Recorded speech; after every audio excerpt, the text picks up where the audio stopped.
today's tale, tell us, which city or country are you joining us from? We love connecting with our global audience.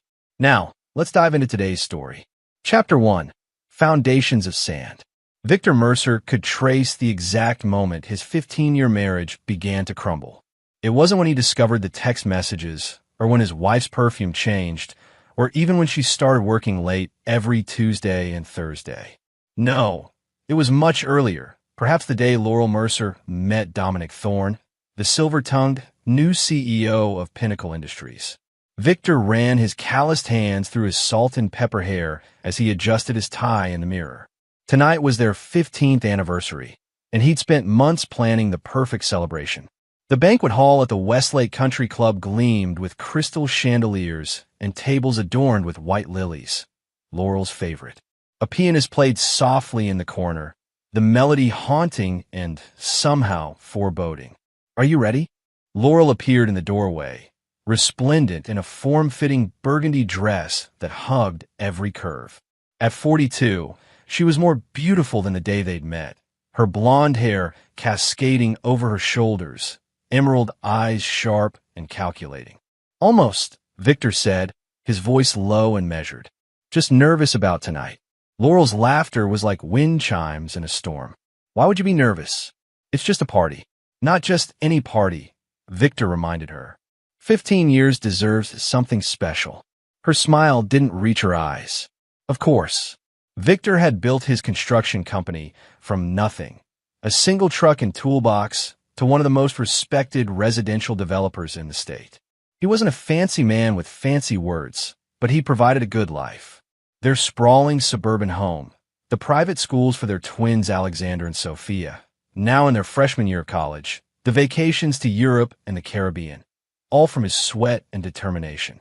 Yet lately, Victor had felt Laurel's growing disdain. Ever since she'd taken the executive position at Pinnacle Industries 6 months ago, she'd changed. New friends, new clothes, new ambitions. The down-to-earth woman who once helped him review blueprints at the kitchen table now dismissed his work as quaint at dinner parties. The banquet hall filled with guests, longtime friends, business associates, family members including his aging mother who'd flown in from Arizona, and Laurel's coworkers. Victor noticed how Laurel's attention gravitated toward a specific table where Dominic Thorne held court, his perfect teeth flashing as he regaled his audience with what Victor assumed were tales of corporate conquest. At 55, Thorne exuded the confidence of a man who believed the world existed for his pleasure. His designer suit, his manicured nails, his carefully tousled silver hair. Everything about him screamed privilege. Unlike Victor, who'd built everything with his own hands, Thorne had inherited his position from his father, a fact Victor had learned through discreet inquiries. "Victor, there you are." His old friend Bennett clapped him on the shoulder. "Quite the shindig you've put together." "Thanks, Ben." Victor smiled, genuinely pleased to see a friendly face. "How's Diane?" "Fighting with the caterers, as usual." Bennett laughed, gesturing toward his wife, who was indeed having an animated conversation with a harried-looking server. "Listen, I want to talk to you about something." Before Bennett could continue, a microphone squealed. Victor turned to see Laurel standing at the podium he'd arranged for the toast later in the evening. "If I could have everyone's attention," Laurel announced, her voice carrying across the room. "I'd like to invite my boss, Dominic Thorne, to say a few words." Victor frowned. This wasn't part of the program. The speech segment was meant to begin with his own heartfelt tribute to their years together, followed by a video montage he'd secretly compiled of their life journey. Thorne approached the microphone with the swagger of a peacock, nodding appreciatively at the applause Laurel encouraged. "What a lovely gathering," Thorne began, his voice smooth as aged bourbon. "When Laurel invited me, I was touched to be included in such a personal milestone. 15 years is quite an achievement these days." His eyes scanned the room before landing on Victor with something akin to amusement. "Though I must say, knowing Laurel as I do now, I'm surprised she settled for construction." A ripple of uncomfortable laughter moved through the crowd. Victor tensed, his jaw clenching. Thorne continued, "In just 6 months at Pinnacle, Laurel has proven herself to be extraordinary. Executive material through and through. someone destined for greater things than domestic contentment. Victor felt Bennett's hand on his arm, steadying him as Thorne's thinly veiled insults continued for another excruciating minute. When Thorne finally relinquished the microphone, Laurel was beaming at him with undisguised admiration. The rest of the evening passed in a blur for Victor. He mechanically went through the motions, cutting the anniversary cake, accepting congratulations, smiling for photographs. But inside, something had hardened. He observed Laurel and Thorne throughout the night. The lingering touches, the inside jokes, the way her eyes followed him around the room. At midnight, as the last guest departed, Victor found himself alone in the now empty banquet hall. The video montage he'd created remained unplayed, the heartfelt speech undelivered. The evening that was supposed to celebrate their love had instead exposed its absence. His phone buzzed with a text from Bennett. "Call me tomorrow. There's something you need to know." As Victor drove home in silence, Laurel chattering about how absolutely brilliant Dominic had been, he realized their 15-year foundation had been built on sand, and the tide was coming in. Chapter 2. The Breaking Point. The morning after the anniversary party, Victor retreated to his home office, ostensibly to catch up on work, but primarily to avoid Laurel. The humiliation of Thorne's speech still burned like acid in his stomach. His phone rang. "Bennett. I've been waiting for your call," Victor said, his voice gruff from a sleepless night. "Sorry, man. Got caught up with a client emergency." Bennett paused. "Look, I've been debating whether to tell you this, but after last night, you deserve to know." Victor's grip tightened on the phone. "Just say it. Diane's cousin works in HR at Pinnacle. There's been talk about Laurel and Thorne. Multiple overnight business trips where they booked connecting rooms. Late meetings where no one else was invited. Office rumors about them being spotted at the Meridian Hotel across town." The Meridian, an upscale boutique hotel known for its discretion. "How long?" Victor asked, his voice eerily calm. "At least 3 months, for what Diane's cousin has pieced together." "I'm sorry, Vic. I should have told you sooner." After hanging up, Victor sat motionless, staring at his wedding photo on the desk. The pieces were fitting together now. Laurel's sudden interest in her appearance, the unexplained expenses on their credit card statements, the increasing emotional distance. His computer chimed with an email notification, a reminder to pay their twins' college tuition for the upcoming semester. Alexander and Sophia, both studying at prestigious East Coast universities, were the pride of his life. He'd worked 80-hour weeks to ensure they'd have every opportunity he never had. The door to his office swung open, and Laurel entered without knocking. "We need to talk about last night," she announced, perching on the edge of his desk in a power pose he recognized from her corporate training seminars. "Yes, we do," Victor agreed, closing his laptop. "You embarrass me," Laurel stated flatly.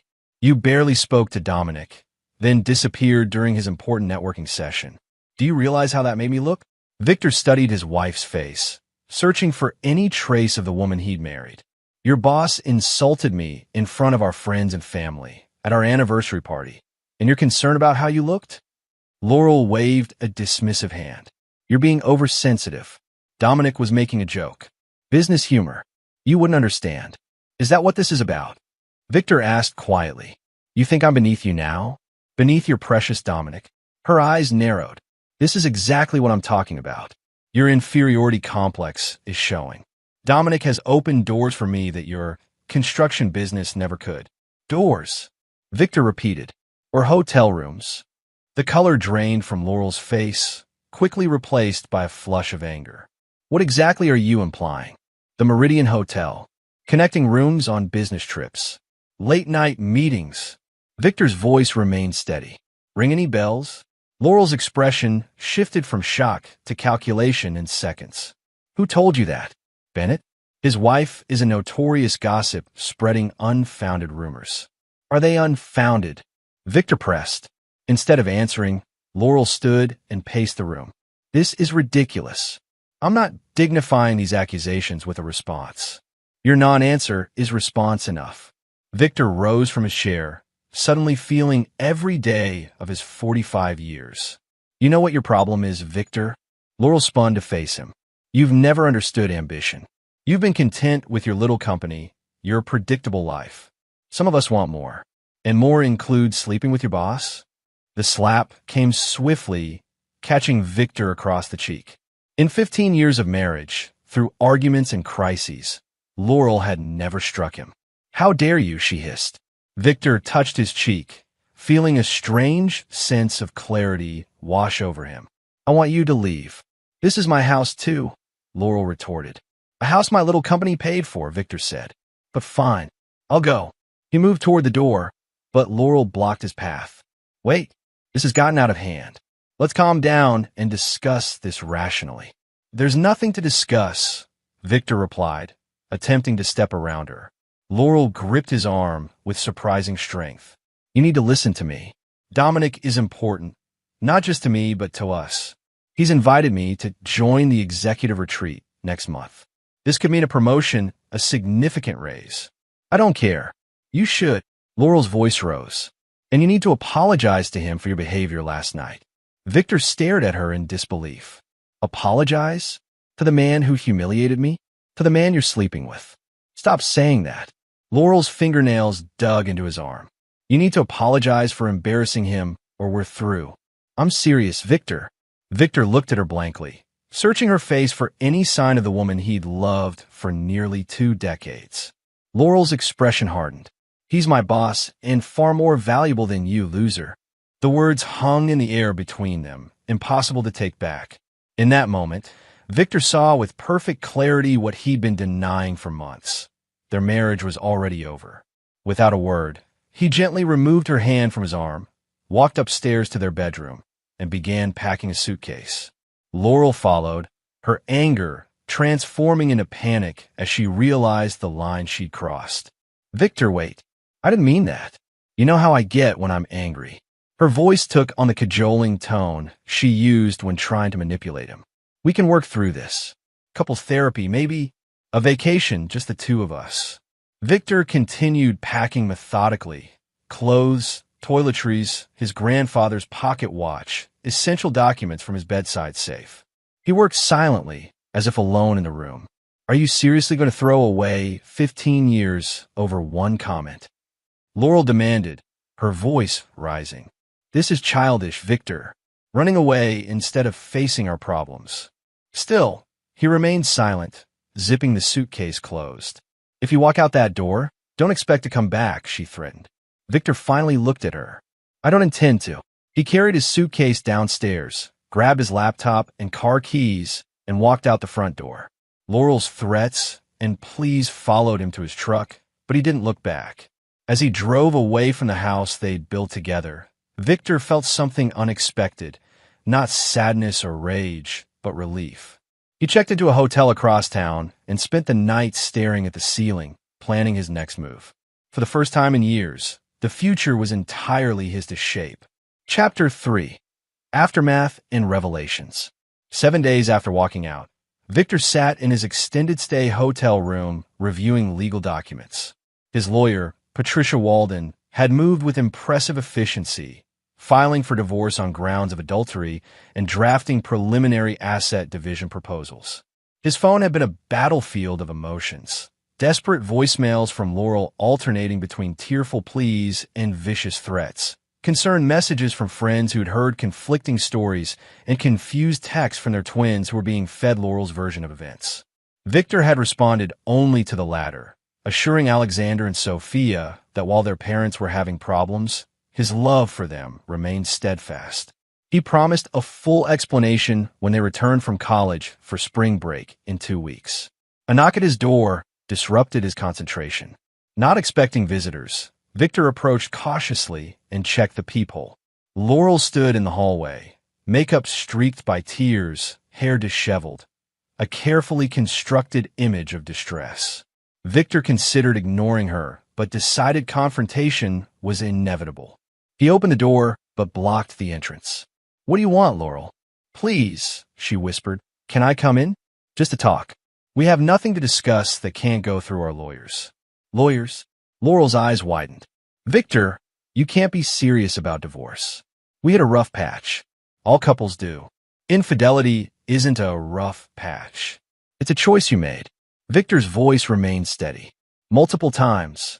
It wasn't like that, Laurel insisted. It was a mistake, a moment of weakness that got out of hand. I've ended it. Completely. When? Before or after I left? Laurel hesitated, and Victor nodded, having his answer. Let me in, she pleaded. The neighbors are watching.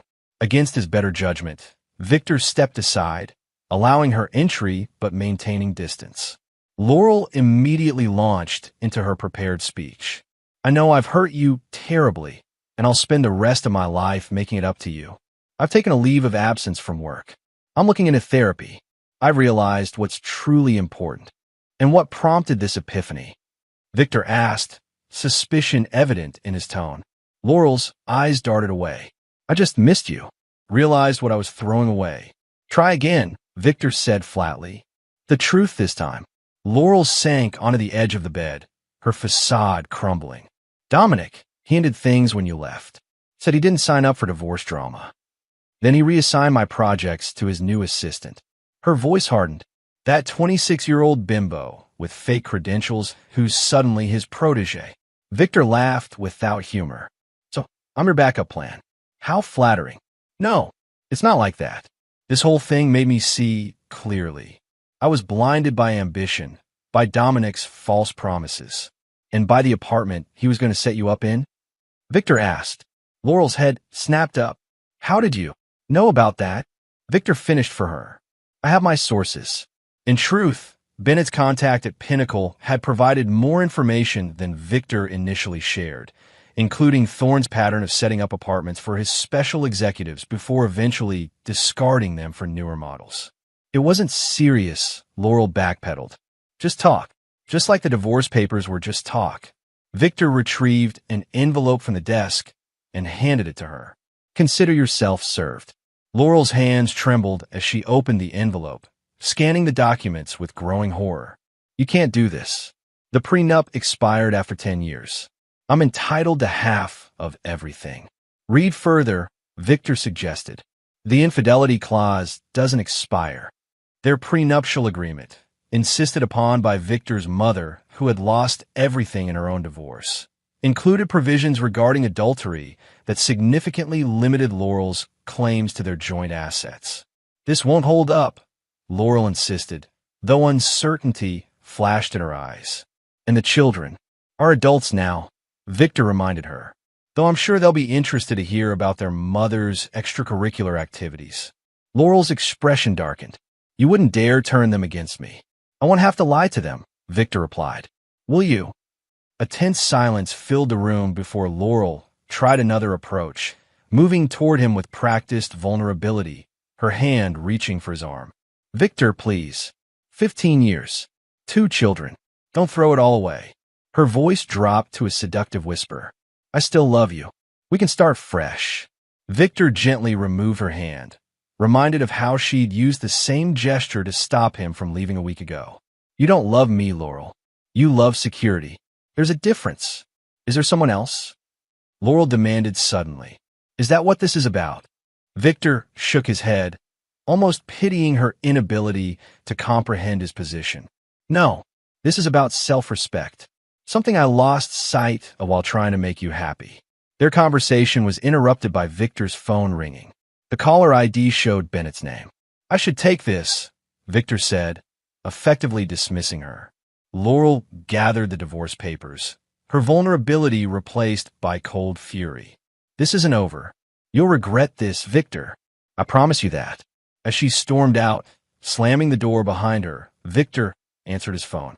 You okay? Bennett asked.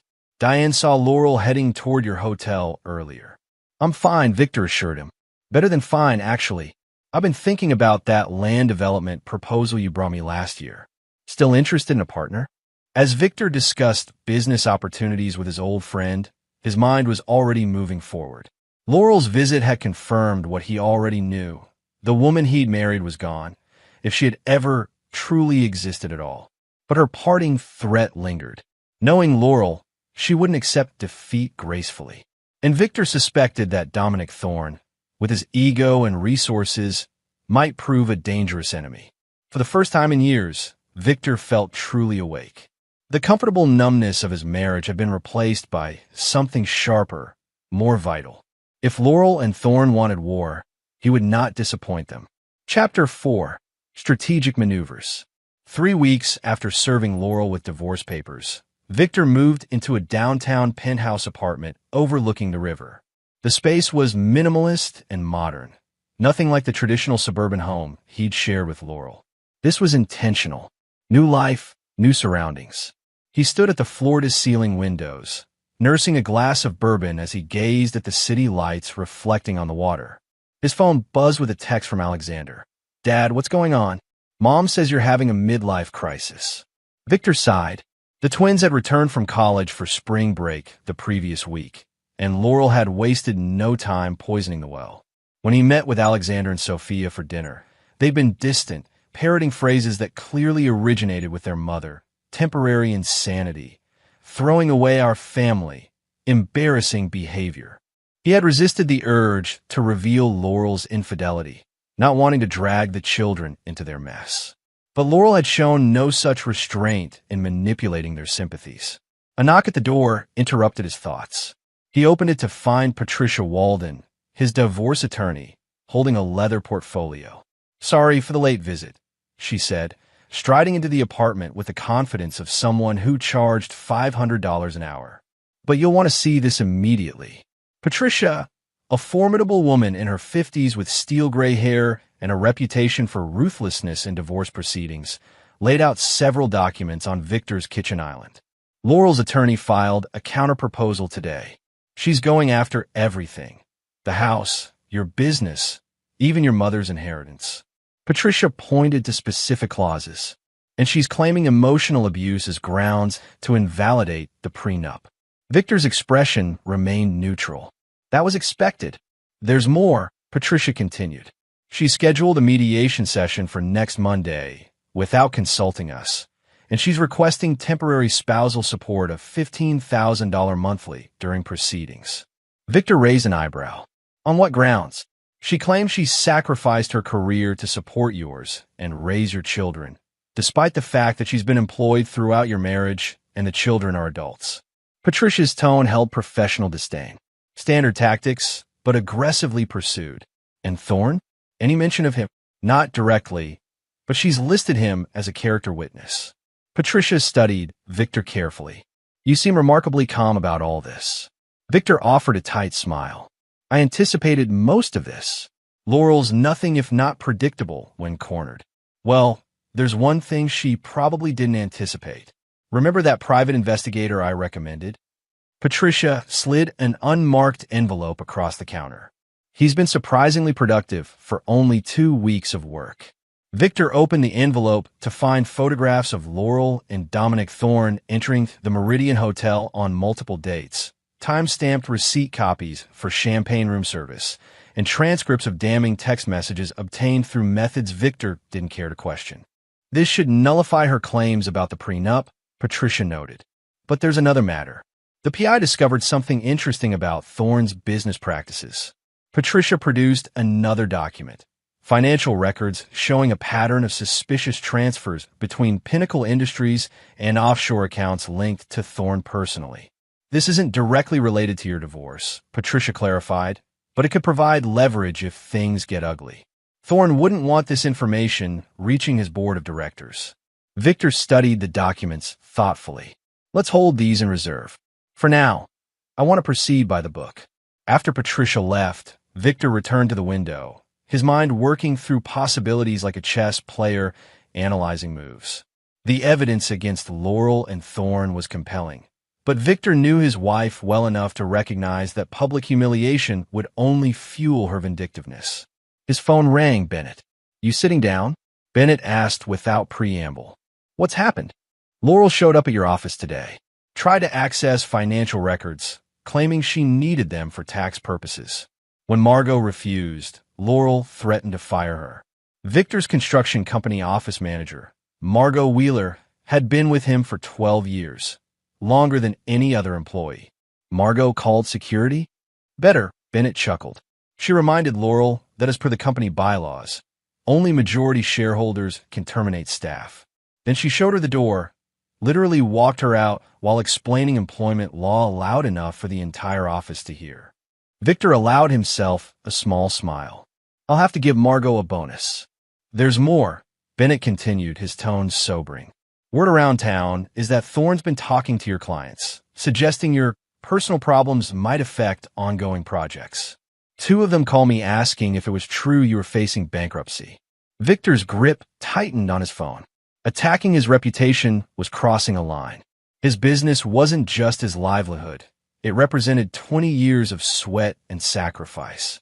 Thanks for the heads up, Victor said, his voice deceptively calm. I'll handle it. After hanging up, Victor made another call to Hayden Foster, his financial advisor. It's time to activate Contingency Plan B, Victor instructed, and set up a meeting with Sullivan for tomorrow morning. Keith Sullivan was the chairman of First Regional Bank and a longtime client of Victor's construction company. The bank had financed several of Victor's developments over the years, creating a relationship of mutual benefit and respect. The next morning, Victor sat across from Sullivan in the banker's private office, outlining a proposal that would protect his business from Laurel's claims while simultaneously securing funding for an ambitious new project, one that would directly compete with a development Thorne had been pursuing for months.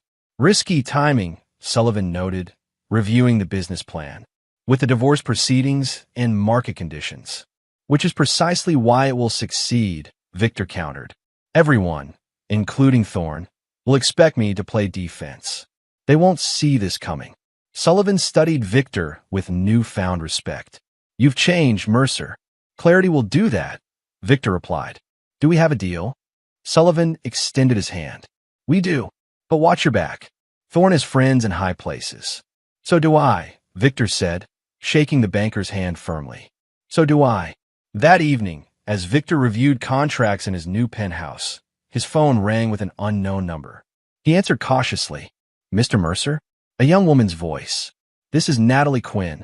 I was Dominic Thorne's executive assistant before your wife took over my projects. Victor sat straighter. What can I do for you, Ms. Quinn?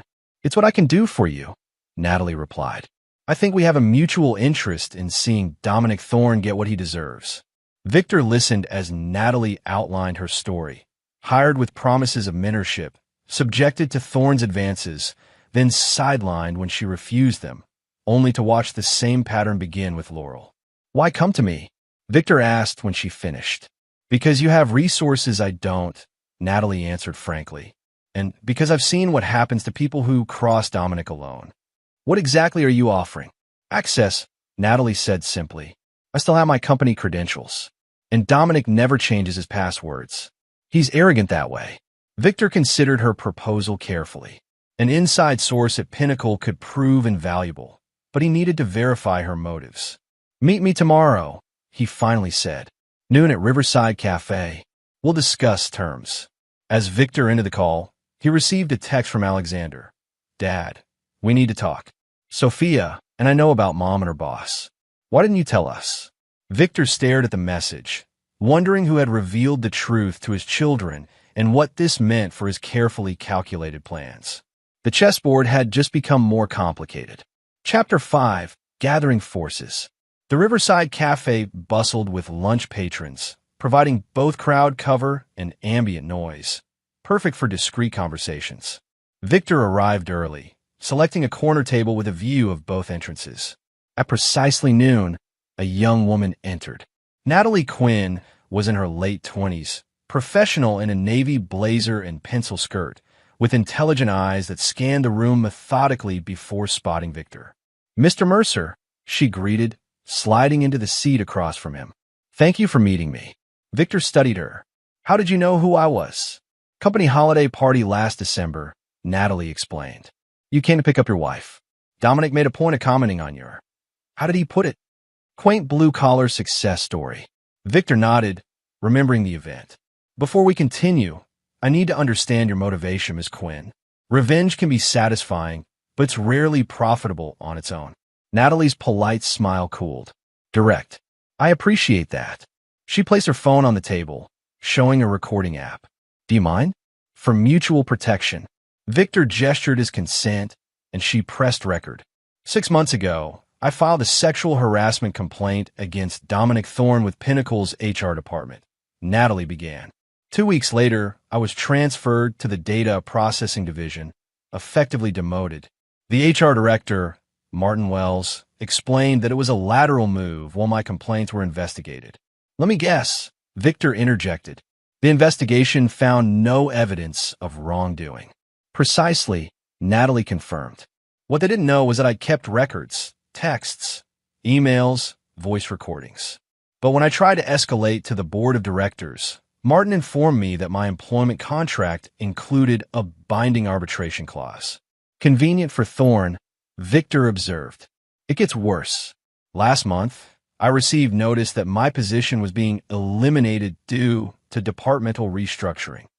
My termination package included a non-disclosure agreement that would prevent me from discussing any aspect of my employment or termination. Which you didn't sign. I requested time to review it with my attorney, Natalie clarified. That window closes next week. Once I sign, I'm legally silenced. If I don't sign, I'll lose my severance and health insurance. Victor leaned back, processing this information. So you're not just seeking revenge. You want justice and compensation. Is that so unreasonable? Natalie challenged. Not at all, Victor assured her. I just needed to understand your full motivation. A server approached, and they paused to order drinks. Once alone again, Victor continued. What exactly do you have access to at Pinnacle? Natalie pulled out a tablet. Dominic uses the same password for everything. His first Porsche's license plate number. I still have remote access to his calendar, emails, and the executive project management system. I can also access the secure document server where board presentations are stored. She navigated through several screens, showing Victor examples of the information she could retrieve. Impressive, Victor acknowledged, but also illegal if discovered. Hence this meeting, Natalie replied coolly. I'm offering information that could help your situation. In return, I want your legal team to represent me in negotiating a proper settlement from Pinnacle. That seems reasonable, Victor agreed. But I'll need proof of your claims against Thorne to justify my involvement. Natalie hesitated before retrieving a USB drive from her purse. This contains everything. The original harassment documentation, recordings, emails, and HR correspondence. I've kept it separate from any company devices. Victor accepted the drive. I'll have my legal team review this. If they confirm its validity, we have a deal. There's one more thing, Natalie added. Your wife wasn't Thorne's first married conquest at Pinnacle. There were at least 3 others I know of during my time there, and they all followed the same pattern. Almost exactly. Flattery, professional advancement, an affair, promises of a future together, then abandonment when he grew bored. Natalie's expression hardened. The difference is, your wife seems to have abandoned you before Thorne could abandon her. Victor's jaw tightened. That's between Laurel and me. Of course, Natalie acknowledged. I simply thought you should know the full context. Their conversation was interrupted by Victor's phone vibrating with a text from Sophia. Meeting you at your office at 3. Alex coming too. Need to talk face to face. After finalizing arrangements with Natalie, Victor headed to his construction company headquarters. He found the twins waiting in his office. Alexander, tall and serious like his father, and Sophia, sharp-eyed and analytical. Dad, Sophia began without preamble. Why didn't you tell us about Mom's affair? Victor closed the office door. I didn't want to put you in the middle of our problems. But Mom had no problem doing exactly that, Alexander pointed out bitterly. She's been telling us you had some kind of breakdown, that you abandoned her without explanation. How did you discover the truth? Victor asked. The twins exchanged glances before Sophia answered. Aunt Diane. She couldn't stand watching Mom lie to us anymore. Bennett's wife had always been fond of the twins, treating them like the children she and Bennett couldn't have. We confronted Mom, Alexander continued. She denied it at first, then tried to justify it, saying you had been emotionally distant for years. Then we found the texts, Sophia added, her expression grim. She left her phone unlocked during her shower. The messages from Thorne were explicit. Victor sighed heavily. I'm sorry you had to learn about it that way. Why are you apologizing? Alexander demanded. She's the one who cheated, lied, and then tried to make us think you were the villain. Because no parent wants their children to lose respect for the other parent, Victor explained gently. Despite everything, she's still your mother. Sophia's eyes filled with tears. She's threatening to contest our trust funds, Dad. Says she needs the money for survival during the divorce. Victor felt a surge of protective anger. The trust funds had been established with his mother's inheritance money, specifically designated for the twins' education and future security. She can't touch those, Victor assured them. They were set up as irrevocable trusts precisely to prevent this kind of situation. That's what we thought, Alexander said. But she's been acting so desperate, unpredictable. Leave Laurel to me and the lawyers, Victor told them firmly. You two focus on school. That's your only responsibility right now. After reassuring the twins and sending them back to their mother's house to collect their belongings before returning to college, Victor received a call from Patricia Walden.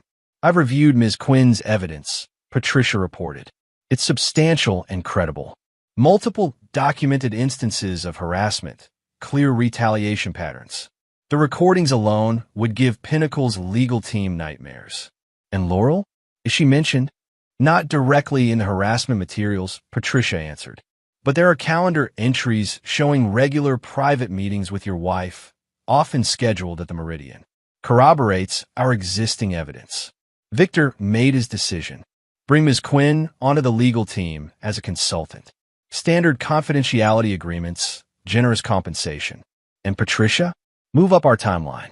I want to present our full divorce proposal at Monday's mediation.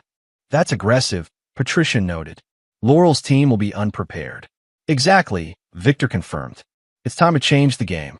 That evening, Victor met with Bennett at his penthouse to discuss the next phase of their business partnership, the strategic land acquisition that would position them to compete directly with Thorne's planned development. The parcels outlined in red are already secured, Bennett explained, indicating areas on a large map spread across Victor's dining table. The yellow section is the critical connection. Without it, the project loses viability. Who owns the yellow parcel? Victor asked. That's the interesting part, Bennett grinned. Officially, a holding company called Westside Ventures. But dig deeper, and it's controlled by none other than Martin Wells. Thorne's HR director? Victor raised an eyebrow. The one who buried Natalie Quinn's harassment claims? Bennett nodded. Appears our friend Thorne rewarded Wells with a silent partnership in this side venture. They purchased the land 5 years ago for pennies on the dollar when the original developer went bankrupt. Victor studied the map thoughtfully. What's Wells' asking price? He doesn't know we're interested yet, Bennett explained. But preliminary inquiries through intermediaries suggest they value it at around $5 million. Offer $7 million, Victor instructed. Cash, quick closing, no contingencies. But through shell companies. Wells can't know we're the buyers until after closing. Bennett whistled low. That's $2 million over asking. You sure about this? It's not just about the land, Victor explained. It's about timing and positioning. Once we control that parcel, Thorne's development becomes unfeasible without our cooperation. As Bennett departed with their new strategy in motion, Victor received a text from an unknown number. Thorne canceled all meetings tomorrow. Taking your wife to his lake house for the weekend. Thought you should know. NQ. Victor smiled grimly. Perfect timing. With Laurel and Thorne away, certain other pieces could be moved into position undisturbed. He made one final call for the evening, to Keith Sullivan at First Regional Bank. Sullivan, the banker, answered gruffly. It's Victor. I need to accelerate the financing on our discussed project. And I need it done quietly. How quietly? No electronic documentation until Monday, Victor specified. Paper only, in-person signatures.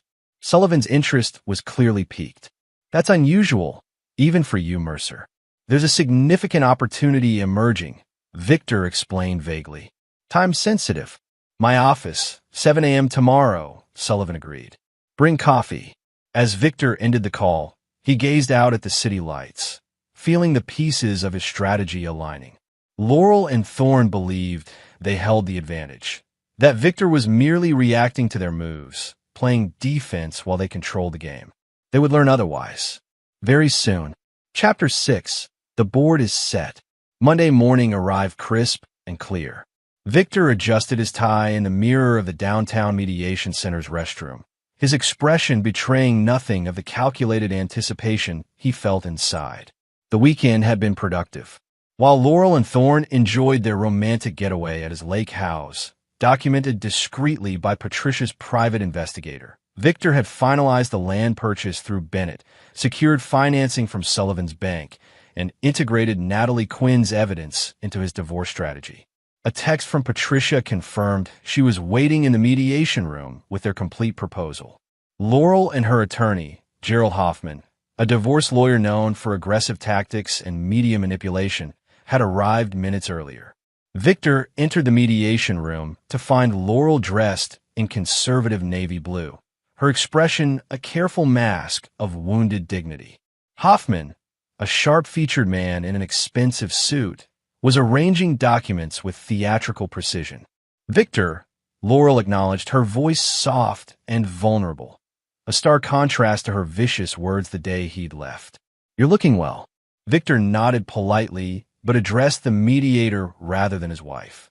"Thank you for accommodating this session on short notice, Ms. Rivera." Elena Rivera, a respected family court mediator with 20 years of experience, gestured for everyone to be seated. "Before we begin, I want to clarify that my role is to facilitate communication and help identify possible solutions, not to impose decisions. Are we all clear on that?" After receiving affirmative responses, Rivera continued, "Mrs. Mercer's attorney requested this mediation, so I'll allow him to present first." Hoffman launched into a well-rehearsed presentation, portraying Laurel as a devoted wife blindsided by Victor's inexplicable abandonment.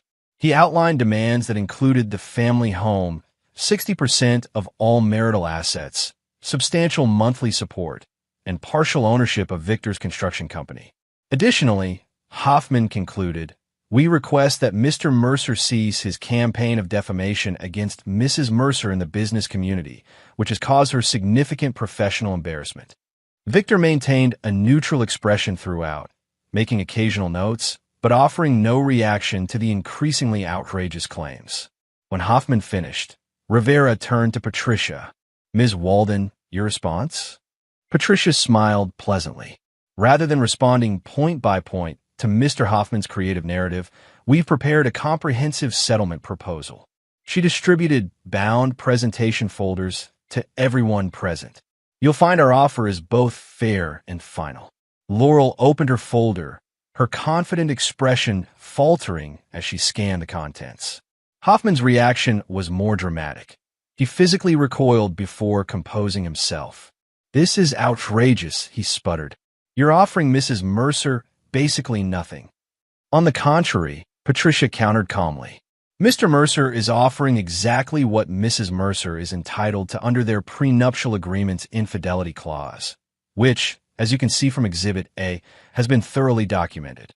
The mediator reviewed the evidence photos of Laurel and Thorne entering hotels, time-stamped receipts, text message transcripts, and most damaging of all, stills from security footage showing them in intimate situations in Thorne's office after hours.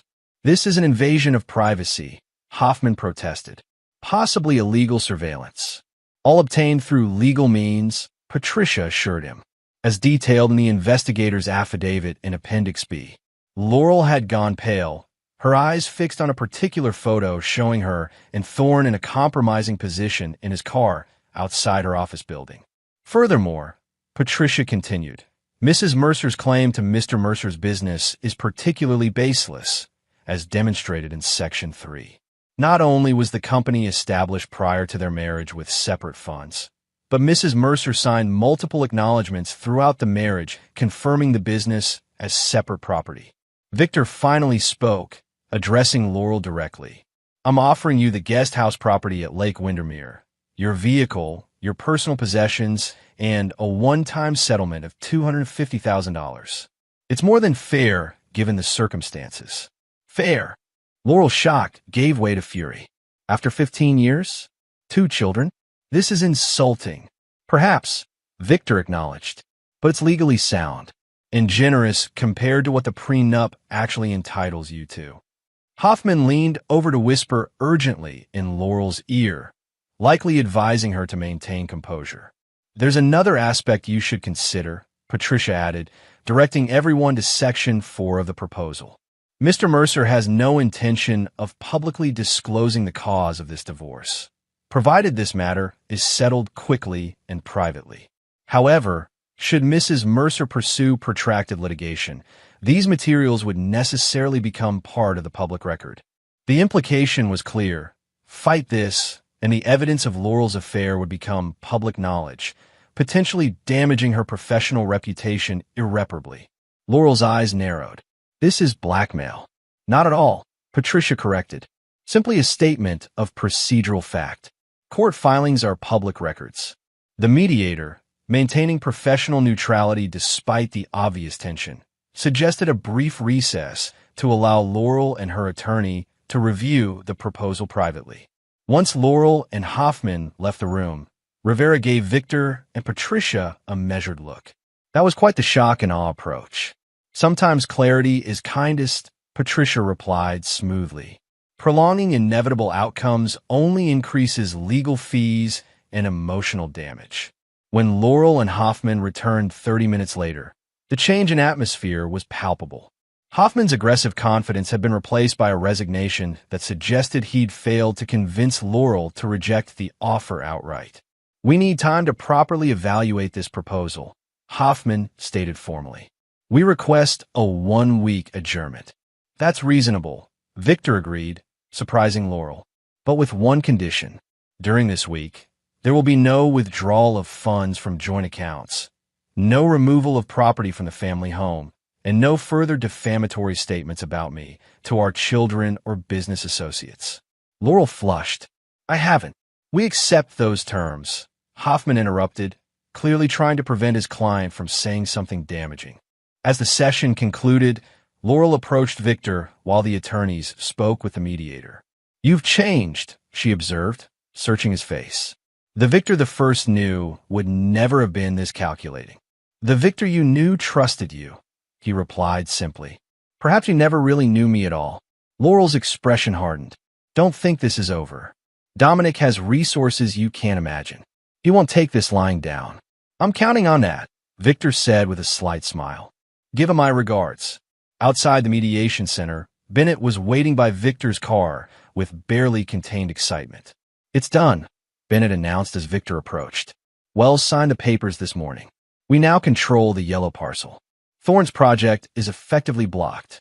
Victor nodded in satisfaction. "And Sullivan's financing? Secured and funded.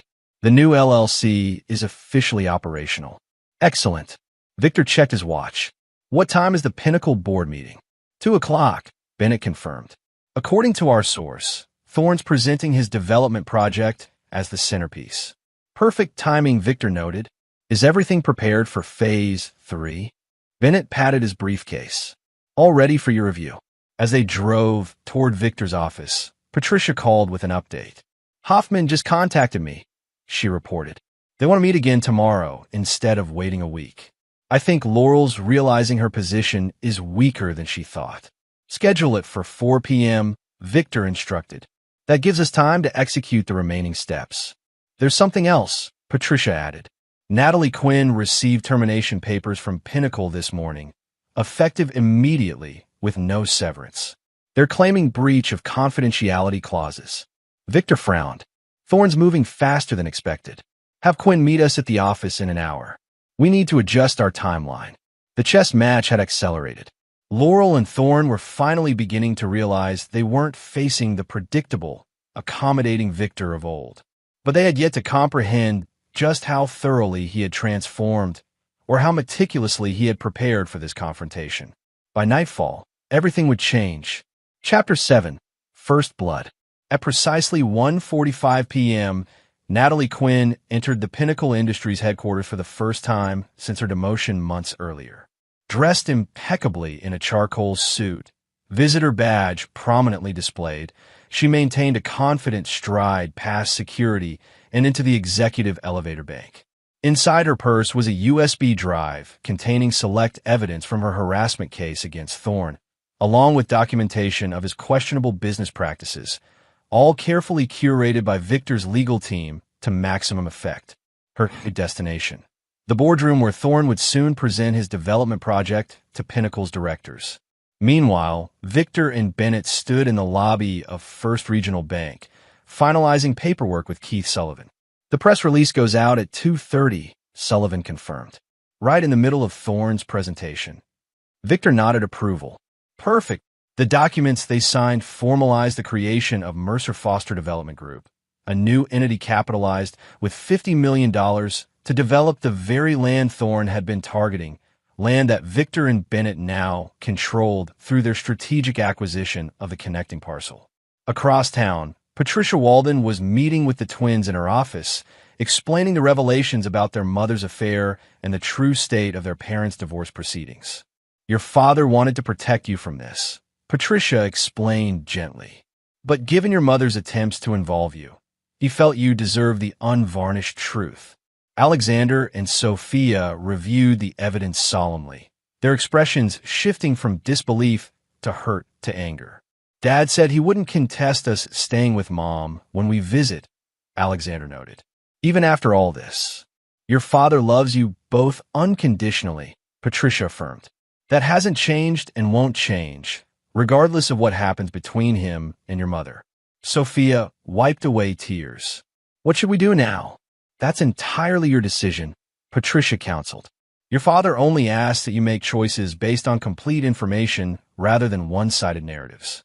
Back at Pinnacle Industries, the board meeting commenced with Dominic Thorne at the head of the table, exuding his characteristic confidence as he outlined his vision for Pinnacle Plaza, a mixed-use development project he claimed would transform the city's western corridor.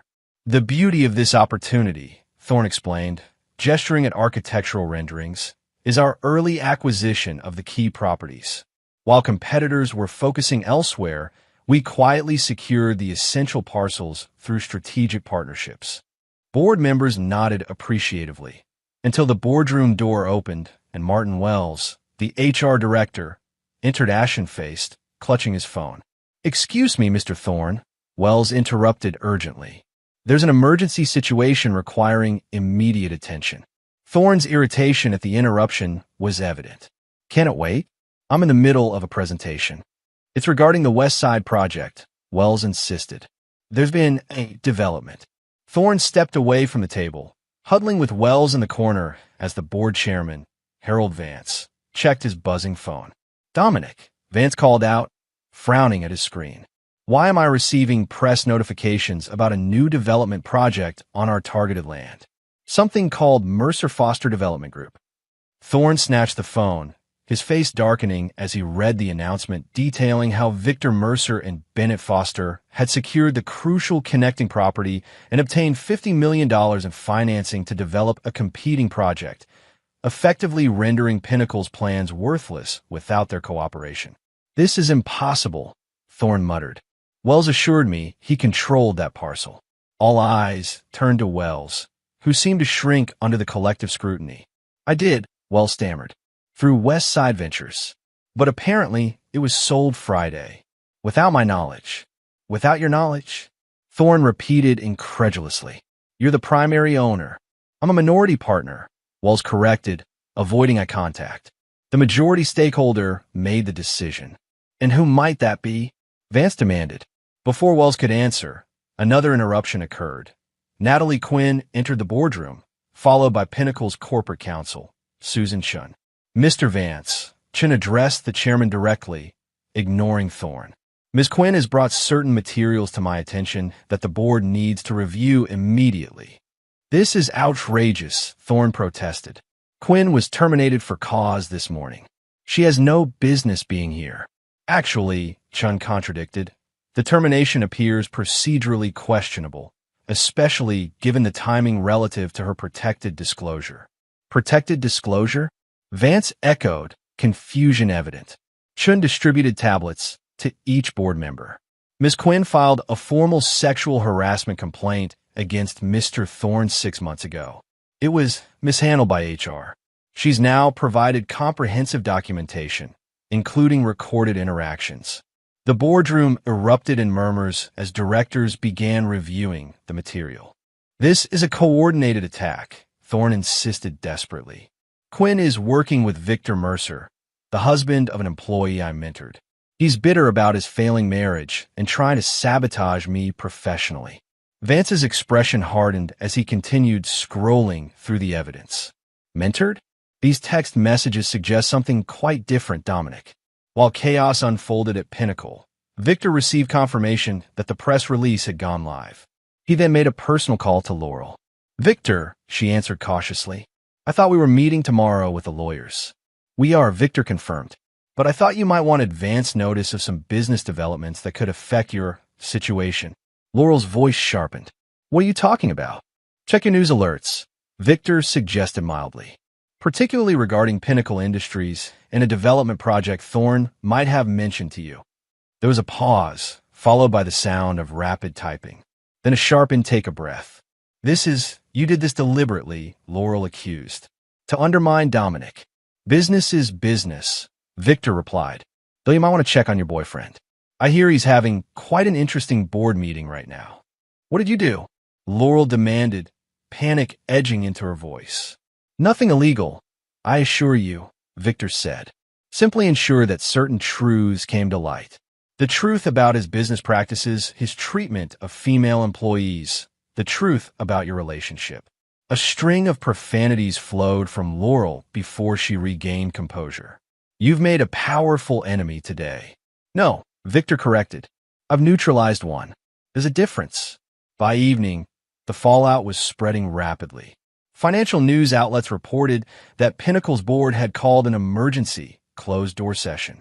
Dominic Thorne's executive assistant confirmed he had left the building visibly agitated. Martin Wells had been seen exiting with security escorts. Victor received updates from multiple sources, including Natalie Quinn, who called from a company SUV provided by Patricia Walden. The board was stunned, Natalie reported, especially by the recordings where Thorne explicitly offered promotions in exchange for personal attention. And a land deal? Victor inquired. The cherry on top, Natalie confirmed. Wells finally admitted that the majority owner of the crucial parcel was actually Thorne himself, using Wells as a front to avoid conflict of interest questions. When they realized Thorne had been developing a project that would personally enrich him without full disclosure to the board, they recognized the pattern. Victor finished for her. Exactly. Vance called for a vote of confidence right there. It didn't go Thorne's way. Victor smiled slightly. In your situation, Chun, the corporate counsel, practically begged me not to file external complaints. They're offering a settlement package that would make your eyes water. You've earned it, Victor assured her. Don't accept their first offer. After ending the call, Victor waited for the inevitable. It came 30 minutes later, a call from Dominic Thorne himself. Mercer, Thorne growled without preamble. You think you're clever, don't you? Hello, Dominic, Victor replied calmly. Rough day. You've made a catastrophic mistake, Thorne threatened. I built Pinnacle from nothing. The board needs me.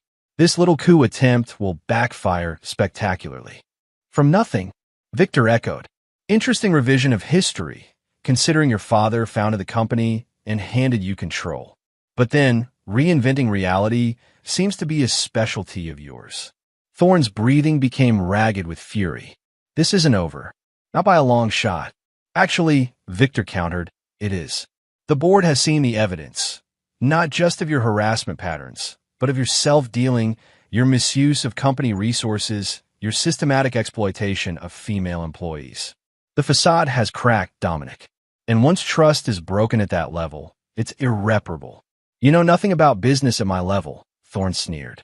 I have friends, allies, resources. Victor corrected. Past tense. Check your email.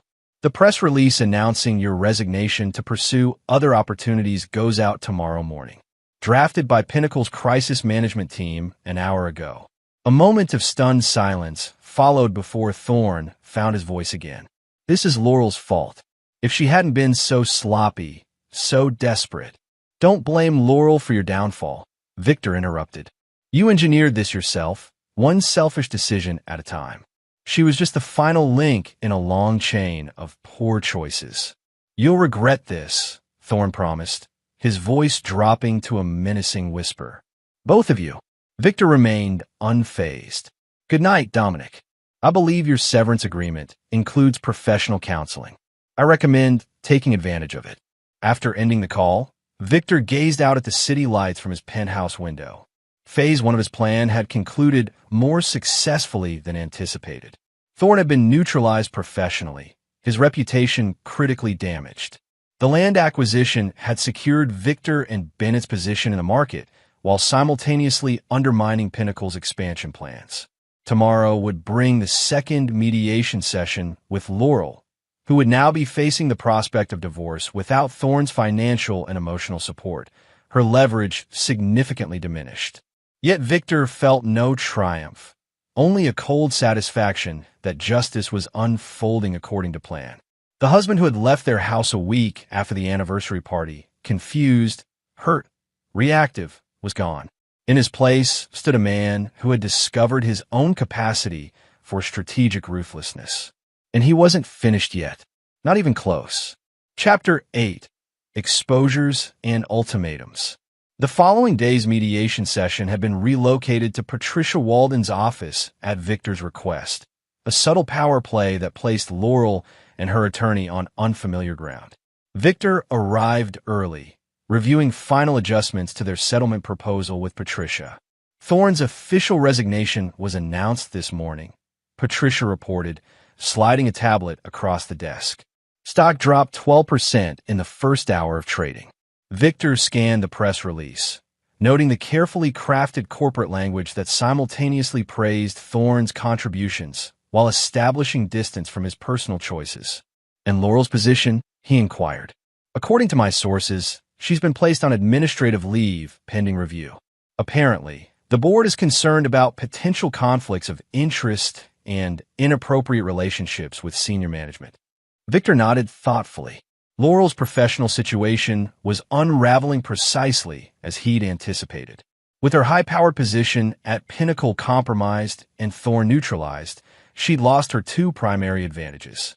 At precisely 4 p.m., Laurel arrived with Gerald Hoffman. The change in her demeanor was striking. Gone was the confident executive in designer attire, replaced by a woman in simple business casual clothing, dark circles visible beneath her makeup. Thank you for accommodating our request to move up the meeting, Hoffman began, his earlier aggression notably tempered. Mrs. Mercer has reviewed your proposal and has some thoughts. Before we address that, Patricia interjected smoothly. There have been developments requiring modifications to our offer. She distributed updated settlement documents. Laurel paled as she scanned the revisions. This is absurd, she protested.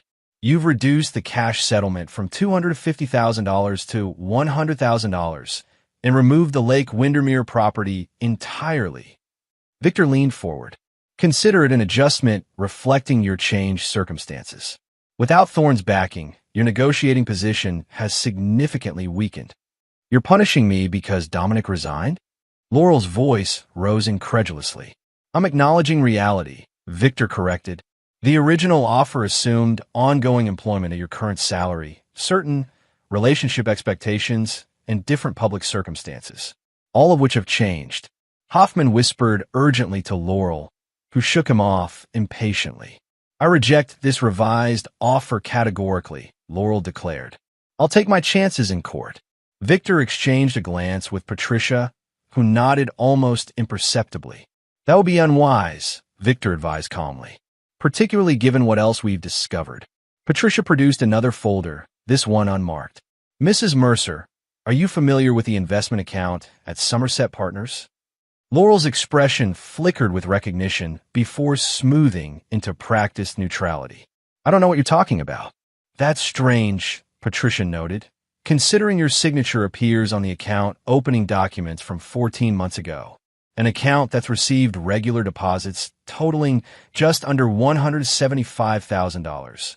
Money diverted from joint funds without Mr. Mercer's knowledge or consent. That's a separate issue. Hoffman attempted to intervene. If such an account exists, it could be addressed in the overall asset division.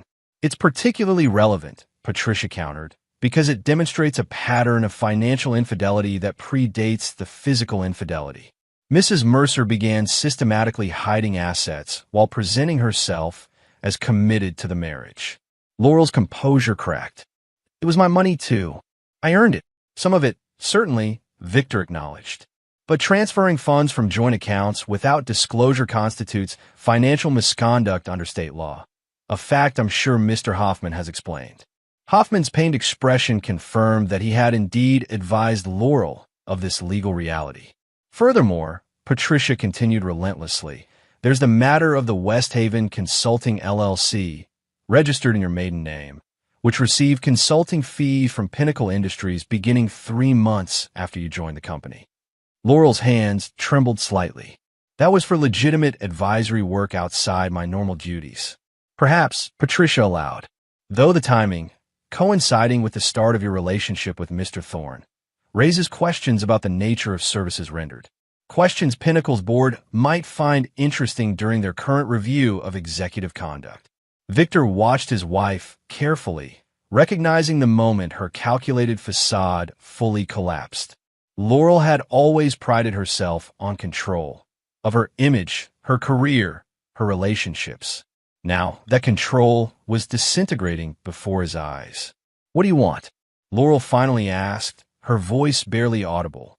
The original proposal, Victor stated simply, signed today, with an added clause requiring mutual non-disparagement and confidentiality. That's all. Laurel's suspicion was evident. After everything you claim I've done, I have no interest in publicly humiliating you or destroying your future prospects, Victor explained. I want this chapter closed cleanly and completely. Hoffman leaned over to consult with Laurel, but she waved him away again. Give us the room, she requested firmly. I want to speak with Victor alone. After the attorneys reluctantly withdrew, Laurel's professional mask dissolved entirely. How did you become this? Calculating, she asked, genuine bewilderment in her voice. The Victor I knew couldn't have orchestrated all this. Perhaps you never really knew me, Victor suggested. Or perhaps losing everything that mattered revealed what was always there beneath the surface. Laurel studied him with new awareness. You let me underestimate you. Deliberately. For 15 years, Victor confirmed. I mistook your ambition for passion, your manipulation for intelligence. I worked 80-hour weeks building something for us while you built escape routes. It wasn't all a lie, Laurel insisted, a hint of desperation creeping into her voice. The early years before the twins were born. We were happy then, weren't we? Victor considered this. Perhaps. Or perhaps we were playing roles we thought we should play. The ambitious young couple building their dream life. And now you've destroyed everything I've built, Laurel observed bitterly. My career, my reputation, my future with Dominic. You destroyed those things yourself, Victor corrected. I simply ensured there were consequences. Laurel's eyes narrowed. There's something you're not telling me. This vengeance seems disproportionate, even for infidelity. Victor remained silent, his expression impassive. Unless, Laurel's eyes widened with sudden realization. You knew, before the anniversary party, before I said those terrible things. You already knew about Dominic and me. Bennett tried to tell me the night of the party, Victor confirmed, when you interrupted us to have Thorne give his speech. But then why wait? Why let me humiliate you publicly before leaving? I needed to see how far you'd go, Victor explained quietly. Whether there was anything left worth salvaging. When you called me a loser and declared Thorne more valuable than your husband of 15 years, you answered that question definitively. Tears welled in Laurel's eyes, whether from genuine remorse or self-pity. Victor couldn't tell and no longer cared. What will you tell the children? She asked. The truth, if they ask. They deserve that much. They'll hate me. That's between you and them, Victor replied. I won't encourage it, but I won't lie to protect your image either. Laurel wiped her eyes, visibly gathering her remaining dignity. I'll sign your agreement, but I want one thing in return.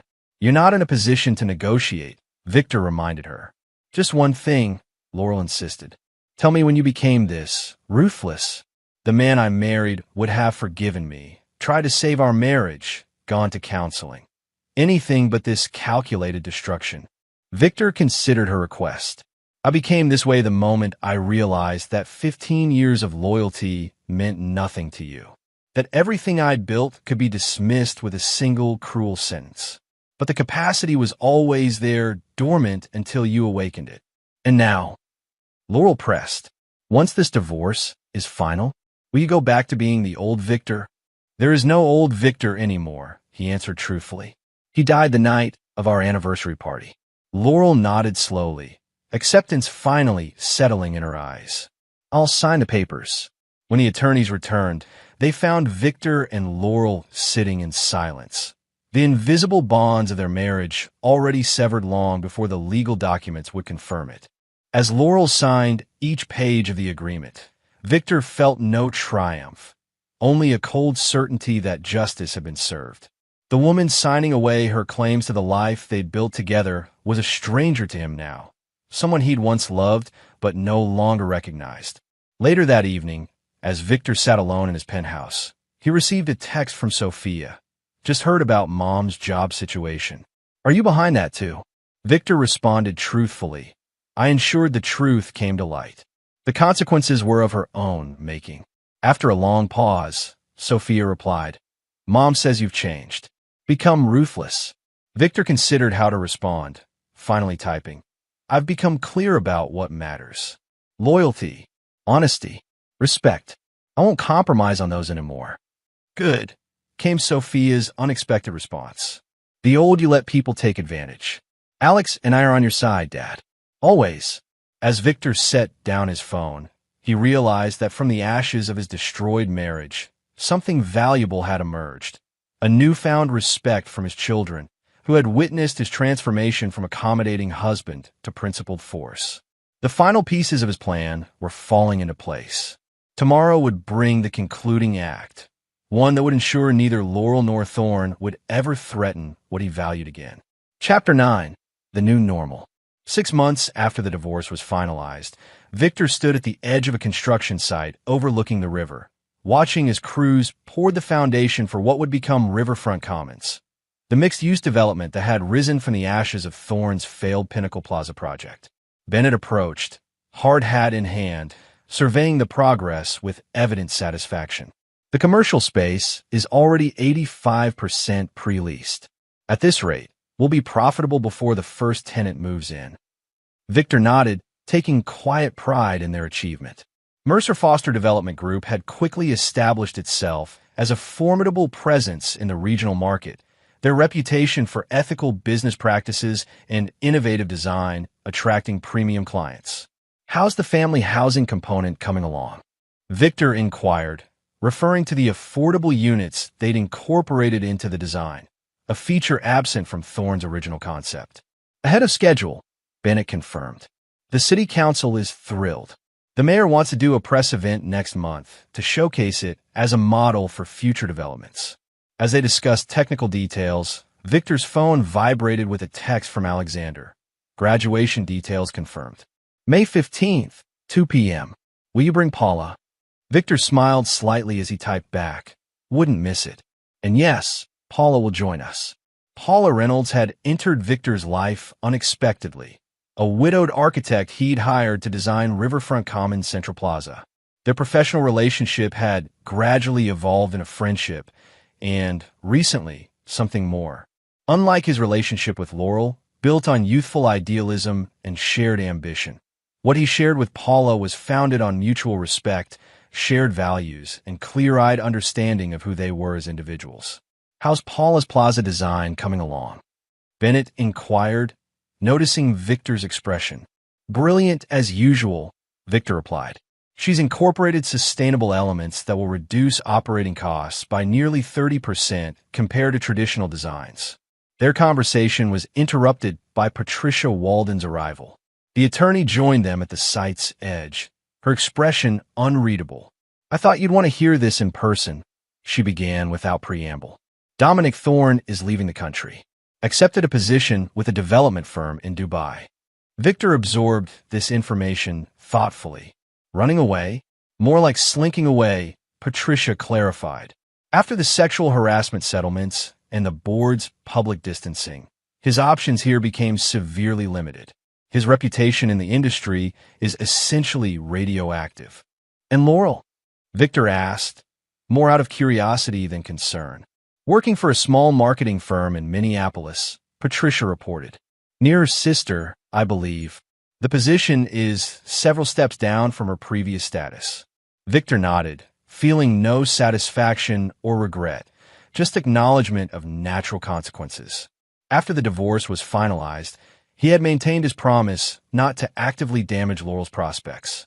However, the fallout from her association with Thorne had made high-level executive positions inaccessible without his intervention. The twins know? He asked. Sophia mentioned it when we had lunch last week, Patricia confirmed. They've maintained minimal contact with her. Polite, but distant. Despite everything, Victor had never encouraged his children to cut ties with their mother. He had simply presented the unvarnished truth and allowed them to make their own judgments. Both Alexander and Sophia, now finishing their junior year of college, had chosen to limit their relationship with Laurel to obligatory holiday calls and occasional visits. There's one more thing, Patricia added, extracting an envelope from her briefcase. Laurel sent this to my office for you. It was delivered yesterday. Victor accepted the envelope with mild surprise. He had not directly communicated with Laurel since the divorce was finalized. I'll leave you to it, Patricia said tactfully, moving away to join Bennett in discussion with the site foreman. Victor opened the envelope to find a handwritten letter. Something so anachronistic it momentarily transported him back to their early days, when Laurel had written him love notes during their long-distance phase. Victor, I've debated writing this for months, unsure if you'd read it or simply discard it. If you're reading these words, thank you for that small courtesy. I'm leaving Minnesota next month for a position in Seattle. Before this chapter closes completely, I felt compelled to acknowledge some truths, if only for my own conscience. You were right. About everything. The affair with Dominic began long before you suspected. The separate accounts were my exit strategy. The cruel words at our anniversary party and after were calculated to drive you away, so I could blame you for our failing marriage. Why didn't anticipate was your response. The Victor the first thought I knew would have fought to save us, would have forgiven my transgression, would have offered second chances I didn't deserve. Instead, you revealed a strength and clarity I never knew you possessed. I won't ask for forgiveness. We're well beyond that point. But I want you to know that in destroying what I thought I wanted, you ultimately gave me something valuable, the truth about myself. I've spent these months in therapy confronting the person I became, and I don't like her very much. The children speak of you with respect and admiration.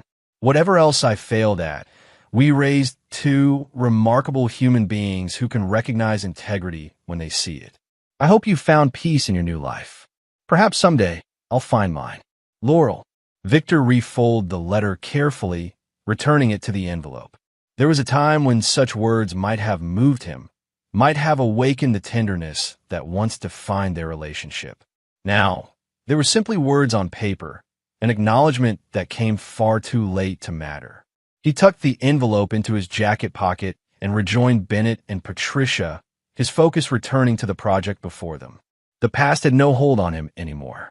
He had built something new from the ruins of betrayal. Not just this development or his expanded business, but a life defined by his own terms. That evening, Victor hosted a small dinner gathering at his penthouse. Bennett and Diane, Patricia, Paula, and a few trusted colleagues from the construction industry. As conversation flowed around his dining table, Victor found himself observing the scene with quiet satisfaction. These people had proven their loyalty during his darkest moments. They had stood by him when Laurel and Thorne attempted to destroy his reputation and business. They had earned his trust through actions rather than empty words. You're unusually contemplative tonight, Paula noted softly, taking the seat beside him as others moved to the living room for coffee. Just appreciating the present, Victor replied truthfully. Paula studied him with the architect's eye for detail that made her so exceptional professionally. Thinking about the letter, Victor had mentioned it briefly before dinner. Not really. It belongs to a closed chapter. You never told me something, Paula said after a moment. When you discovered your wife's betrayal, and implemented your response. Did you ever consider forgiveness instead? Victor considered the question carefully. No, he answered finally, not because I couldn't forgive a mistake or momentary weakness, but because what Laurel did wasn't a mistake. It was a calculated series of choices that revealed her true character. And you don't believe people can change? Paula pressed gently. They can't, Victor acknowledged. But change doesn't erase consequences. Laurel chose her path knowing the risks. She gambled and lost. I simply ensured the consequences matched the betrayal. Paula nodded thoughtfully. That's what I admire about you, Victor. Your clarity. You don't confuse forgiveness with weakness or consequences with cruelty. Later, after the guests had departed and Paula had returned to her own apartment, their relationship progressing deliberately rather than rushed, Victor stood at his window overlooking the city lights. In reflection, he recognized that the anniversary party that had shattered his marriage had also liberated him from a relationship built on shifting sand. The man who had packed his bags and walked away that day had been wounded, but not broken. From that pain had emerged someone stronger, clearer, and ultimately more authentic. Someone who understood that loyalty and respect were non-negotiable, and that true strength lay not in forgiveness of the unrepentant, but in the courage to enforce boundaries. His phone chimed with an email notification. The final construction permit approved for Riverfront Commons' second phase. Tomorrow would bring new challenges, new opportunities, new horizons. And Victor Mercer would meet them not as the man he once was, but as the man betrayal had forged him to be, unbending, principled, and absolutely clear about what mattered. Some might call him ruthless. Victor preferred to think of it as honest, with himself and with the world. And in that honesty, he had finally found freedom. And there you have it. Another story comes to an end. What did you think? I'd love to hear your thoughts in the comments below. If you enjoy this story, consider joining our community by subscribing. It means the world to us. For more stories like this one, check out the recommended videos on screen. And I'll see you there.